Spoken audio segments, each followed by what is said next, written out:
Aham! Olá, moçada! Tudo bem?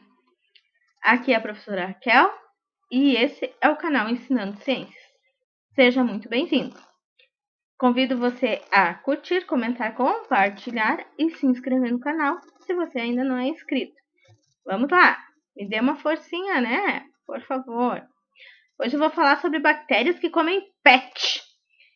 Garanto que você já pensou que tem bactérias comendo seus cachorrinhos, seus gatinhos, seus, sei lá, qual animal de estimação você possa ter.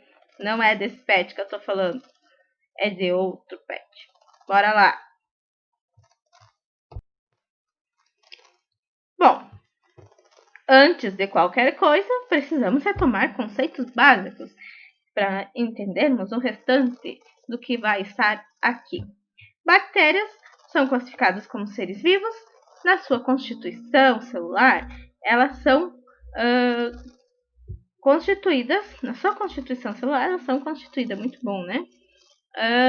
Por célula procarionte ou procariótica. E estão classificadas no reino Monera. Aqui nós temos um modelo, tá? Básico de bactéria. Lembrando que se a gente pudesse tirar uma selfie com uma bactéria, ela apareceria ou seria mais ou menos igual a esse modelo. Obviamente com movimento, né? Então aqui é um modelinho básico, tá? Lembrando que não é uma célula, então que é um organismo que vai apresentar uma célula que não contém núcleo, né?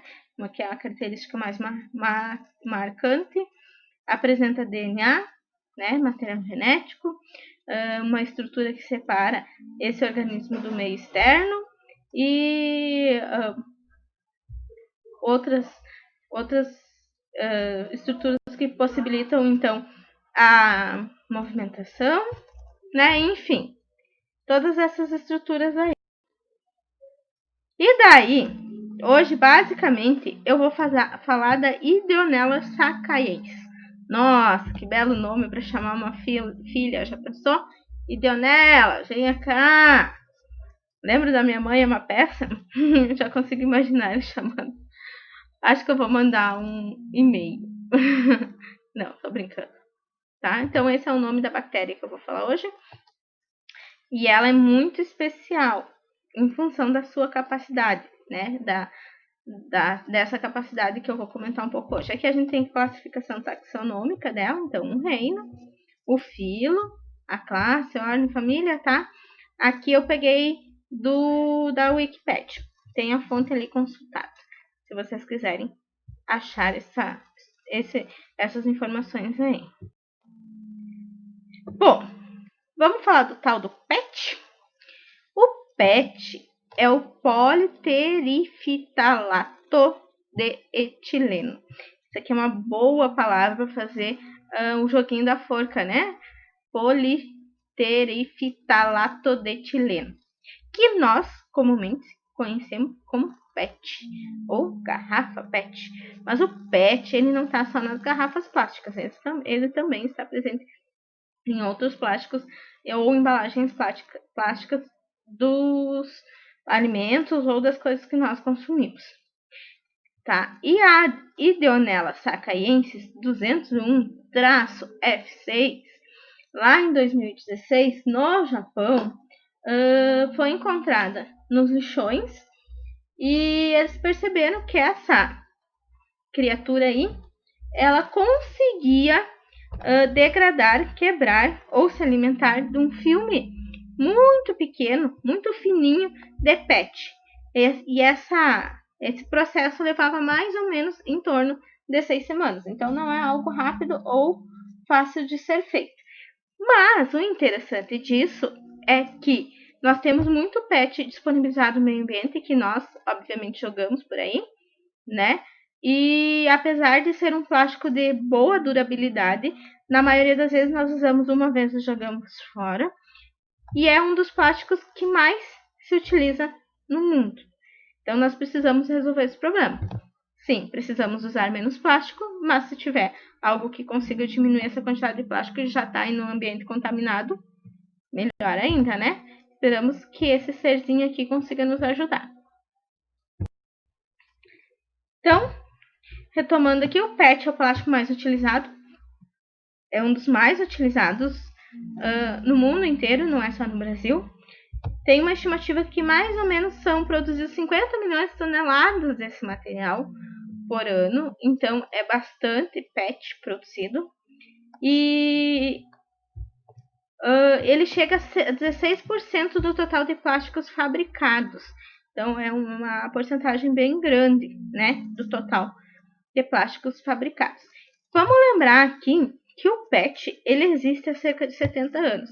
Então, não significa que essa bactéria não existia anteriormente a isso, mas que essa capacidade dela surgiu nesse período de 70 anos, né? Então, porque foi a partir daí que essa bactéria provavelmente teve contato com o PET. O que acontece? O que a Ideonella sacaiensis faz? Duas coisas. Primeiro, ela tem uma enzima que se chama PTase. Enzima é uma proteína, tá? Que é capaz de gerar, então, uma reação química, produzir uma reação química. E ela produz essa reação química, ela entra nessa reação química e sai no mesmo formato. Então, essa PTase sai da bactéria, ou não é que ela sai passear e dá uma volta no parquinho, não. Ela é externada pela bactéria e entra em contato, então, com esse PET que está no ambiente, ou no lixão, né?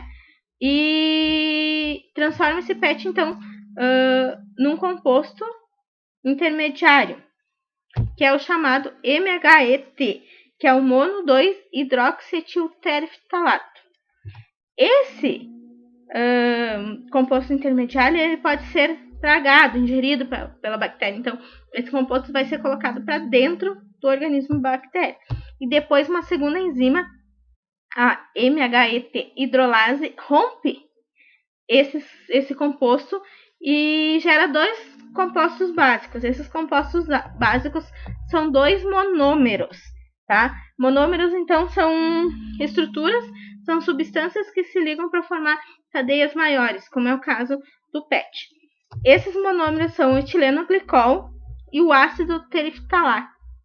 Vou repetir. Etilenoglicol e ácido terifitálico.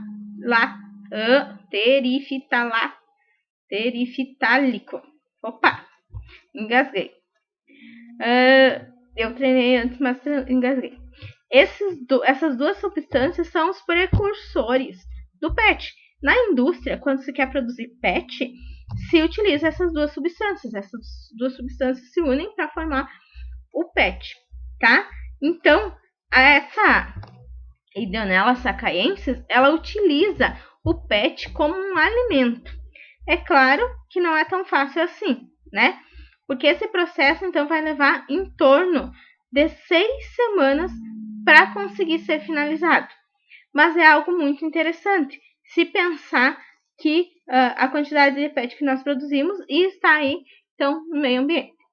Bom, esse era o vídeo de hoje para falar um pouquinho dessa bactéria fantástica aí e das possibilidades que provavelmente ela vai ter, e nós vamos ouvir falar muito dela daqui para frente, para dar um jeito na sujeira que nós fizemos, literalmente.